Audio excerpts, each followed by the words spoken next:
আসসালামু আলাইকুম dear viewers. আজকে কথা বলবো হচ্ছে আমাদের যে নতুন মূল্যায়ন নির্দেশিকা দেওয়া হয়েছে তৃতীয় চতুর্থ পঞ্চম শ্রেণীতে প্রশ্ন কাঠামোতে কি কি চেঞ্জ আসছে সেই বিষয়গুলো নিয়ে।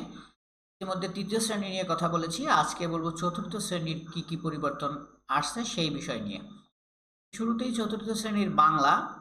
চতুর্থ শ্রেণীর বাংলায় ওই যে আগে যে অনুচ্ছেদ থাকতো, অনুচ্ছেদ থেকে প্রশ্ন হতো, সেগুলো কিন্তু এখন আর থাকবে না। এখন হচ্ছে কবি ও কবিতার নাম সহ কবিতার প্রথম ৮ লাইন যে কোনো একটা কবিতার, সেটা অবশ্যই সিলেবাসের মধ্য থেকে, তৃতীয় প্রান্তিকের যে সিলেবাস সেটার মধ্য থেকে।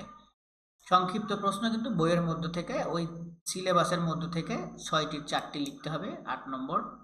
রচনামূলক প্রশ্ন থাকবে বইয়ের মধ্য থেকে, সিলেবাসের মধ্য থেকে ৫টির মধ্যে ৩টি। তৃতীয় প্রান্তিকের সিলেবাসটা কিন্তু বইয়ের শেষ ৩ ভাগের ১ ভাগ আমি এর আগে বলেছিলাম, আপনারা সেভাবেই পড়ালে ভালো হবে। তারপরে স্কুল থেকে একটু জেনে নেবেন যে কম বেশি হতে পারে ২-১টা গল্প কবিতা বা কিছু পৃষ্ঠা। এরপর শব্দ অর্থ থাকবে কিন্তু ৬০টির মধ্যে ৫টি এখানে দেওয়া আছে। শূন্যস্থান পূরণ থাকবে হচ্ছে ৫টি, বিপরীত শব্দ থাকবে, সমর্থক শব্দ থাকবে ৬০টির মধ্যে ৫টি, বাক্য গঠন থাকবে ৬০টির মধ্যে ৫টি, বিরাম চিহ্নের ব্যবহার ৫টি, বহু নির্বাচনী প্রশ্ন, এটা আগে ছিল না, এখন নতুন অ্যাড হয়েছে এটা। এটা হলো এমসিকিউ। যুক্তবর্ণ ভেঙে লেখা এটা থাকবে এবং শব্দ তৈরি ৬০টির মধ্যে ৫টি। এক কথায় প্রকাশ থাকবে ৬০টির মধ্যে ৫টি। তারপরে হচ্ছে পত্র লিখন বা কবিতার মূল ভাব, দুইটার যে কোনো একটা, দুইটির মধ্যে যে কোনোর মধ্যে একটি বলছে। এবং রচনা থাকবে ১৫০ শব্দের মধ্যে ৩টির মধ্যে যে কোনো একটি লিখতে হবে। এই মোট ১০০ নম্বর। এ পাশে কিন্তু মান বন্টন দেওয়া আছে, আপনারা দেখে নেবেন। এ হচ্ছে বাংলা। আর ইংরেজিতেও একটা বড় ধরনের চেঞ্জ আসছে, সেটা হচ্ছে ইংরেজিতেও কিন্তু আনসিন প্যাসেজটা ছিল আগে, যেটা কিন্তু এখন থাকবে না, কিন্তু সিন প্যাসেজটা আছে এবং সিন প্যাসেজ থেকে ১ ২ ৩ ৪ যে কোশ্চেনটা হতো এটা ঠিকই থাকবে। ১ নম্বরে মাল্টিপল চয়েস কোশ্চেন অথবা ফিল ইন দ্য ব্ল্যাঙ্কস, আমরা এখানে ম্যাচিং ওয়ার্ড দিতাম অথবা ফিল ইন দ্য ব্ল্যাঙ্কস, তো এখন এমসিকিউ চলে আসছে। ২ নম্বরে ট্রু ফলস, তারপর ৩ নম্বরে অ্যান্সার শর্ট কোশ্চেনের, এরপরে ৪ নম্বরে শর্ট কম্পোজিশন, এগুলো সব ঠিক আছে। ৫ নম্বরে গিয়ে এখানে কিন্তু নম্বর বন্টনটা একটু চেঞ্জ হয়েছে, এটা আপনারা খেয়াল করবেন।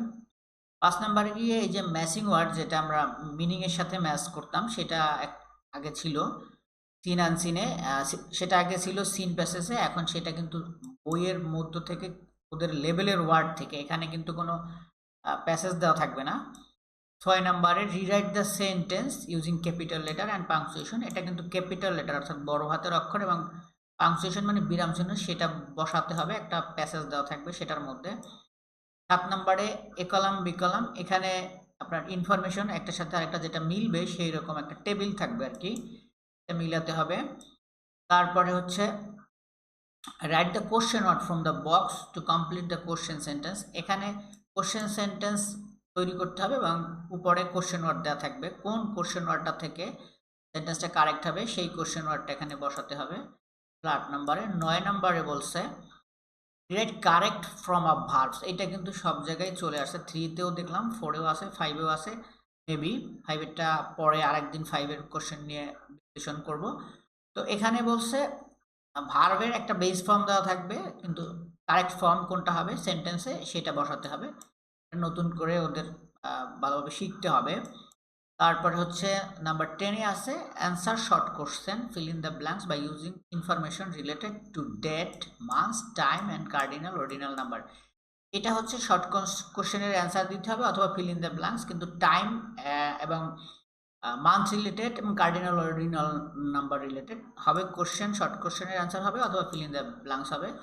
এবং সর্বশেষে আছে রাইট এ লেটার, সর্বশেষে আছে write a letter with or without close, এখানে একটা লেটার লিখতে হবে। এই হচ্ছে ইংরেজি কোশ্চেনের যে বিষয়গুলো থাকবে। গণিতে কিছু চেঞ্জ আসছে, গণিতে কিন্তু বহু নির্বাচনী প্রশ্ন আগে ছিল না, অর্থাৎ এমসিকিউ 20টা থাকবে, এটা এখন দিতে হবে। শূন্যস্থান পূরণ, এটা শূন্যস্থান আগেও ছিল, গণিতে শূন্যস্থান ছিল না, সংক্ষিপ্ত প্রশ্ন ছিল, সংক্ষিপ্ত প্রশ্ন এখন আছে, শূন্যস্থান চলে আসছে গণিতে।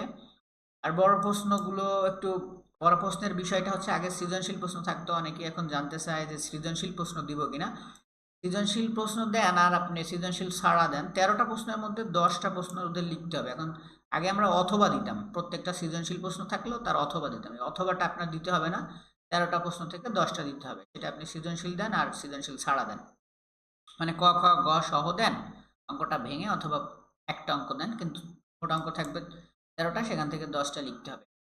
এ হচ্ছে গণিতের চেঞ্জ। এরপরে অন্যান্য সাবজেক্টে যেগুলো চেঞ্জ আসছে, বিজ্ঞানে এই যে বহু নির্বাচনী প্রশ্ন, আগে ছিল শূন্যস্থান ছিল, শুদ্ধ শুদ্ধ চলে আসছে, বাম ডান ছিল, সংক্ষিপ্ত প্রশ্ন ছিল, বর্ণনামূলক প্রশ্ন ছিল, কিছু কিছু চেঞ্জ আসছে এইসব সাবজেক্টগুলোতেও। প্রশ্ন কাঠামোতে আপনারা একটু দেখে নেবেন। এখানে বাংলাদেশের বিশ্ব পরিচয় ওই সেম, এটা দেখে নেবেন, এই যে ভিডিওটা এখানে পুশ করে দেখে নেবেন। এরপরে হচ্ছে গিয়ে ধর্ম, হিন্দু ধর্ম, ইসলাম ধর্ম, সব ক্ষেত্রেই একই বিষয়, এটাও দেখে নেবেন। এটা নতুন আসছে যে বহু নির্বাচনী প্রশ্ন, বিকল্প নির্বাচনী, বাকিগুলো সব আগের মতোই আছে। শূন্যস্থান আছে, মিলকরণ আছে, সংক্ষিপ্ত প্রশ্ন আছে, বর্ণনামূলক প্রশ্ন আছে। এরপরের যে বিষয়টা, এই যে আমাদের এই 3টা সাবজেক্টে চেঞ্জ আসছে নম্বরে, পূর্ণ মানে। শিল্প ও কারুকলা, যেটা হচ্ছে 50 নম্বরের পরীক্ষা, আগে আমরা 25 নম্বরের পরীক্ষা নিতাম, এটাও সেম।